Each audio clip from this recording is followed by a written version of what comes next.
Okay, so we dug the car out. We've made a path.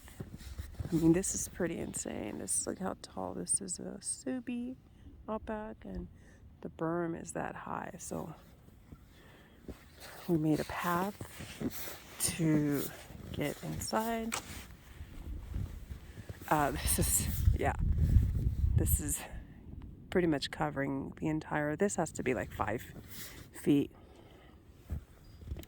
of snow or more. So created a little path to walk inside the property and cleared out the snow on the steps as well. So yeah, this is going to be very challenging to clear out.